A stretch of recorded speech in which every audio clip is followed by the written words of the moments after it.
We found a curious mix of music, history, and art at the Central Library in downtown Indianapolis. We are masked and distanced with Gary G., indie creative, who has put together this amazing Hip-Hop Anthology Volume 1, Gary.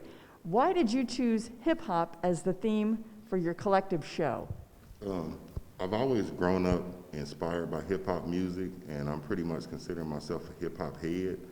And I know most art shows are like contemporary landscapes or classical portraiture, and I'm kind of trying to challenge the norm and show that like street art or the aesthetics of hip-hop are really like a viable form of art. And hip-hop has been a part of your life. In fact, this beautiful installation piece here really kind of got you going on this, didn't it? Yes, ma'am. Yes, ma'am. So the piece in the center is called The Foundation of Hip-Hop, which is actually a carved out like altar book, which is a collegiate dictionary. And hip-hop itself is, like the words for the music, the grafting or graffiti, which was like the aerosol art. You had the DJs, and then you had the breakers, which were the B-boys or the beat girls. So for me, I've played with every aspect except for the DJ. However, I've always collected the records, the tapes, and the CDs. So a lot of these I've been collecting. These are probably since like high school, I would say. And it's just kind of like my shrine. And like we were talking off camera, like today, one in the corner is important to me because it's Run DMC, and today's actually the day, 18 years later, that they charged 2 guys for killing Jam Master Jay. So, hip-hop, as you mentioned, it has a huge influence on so many different mediums, and that's what the collective show is all about. You've really found different aspects of it from different artists here that people can come and see. Tell me a little bit about what went into your thinking when you decided what you were going to curate for your show.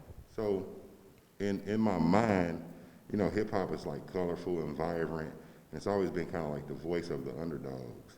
So I was looking at it at the scale like we've got aerosol art, and then artists that their artwork reflects music.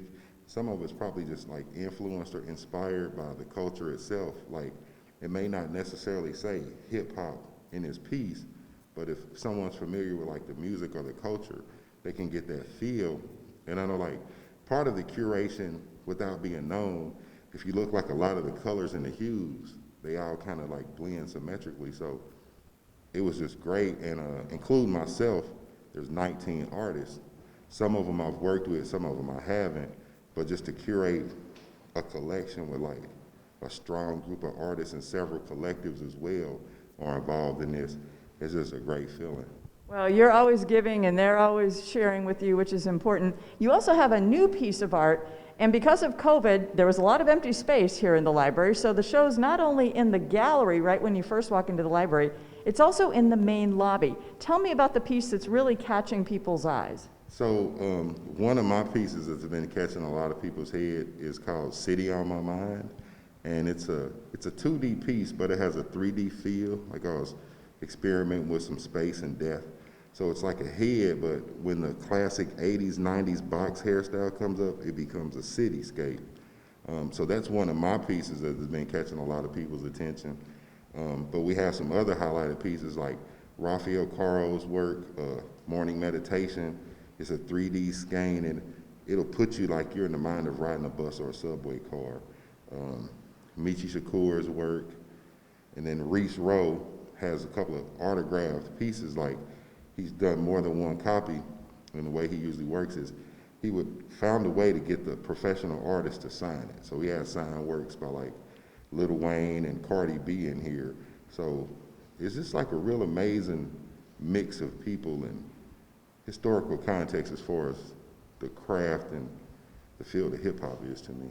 And there will be a volume 2, but right now you can come see volume 1 at the Central Library. They're open daily, regular hours. You have to be masked, you have to be distanced, and it's here until August 31st.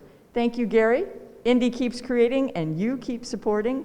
Be kind, wear your mask, and we'll see you again soon.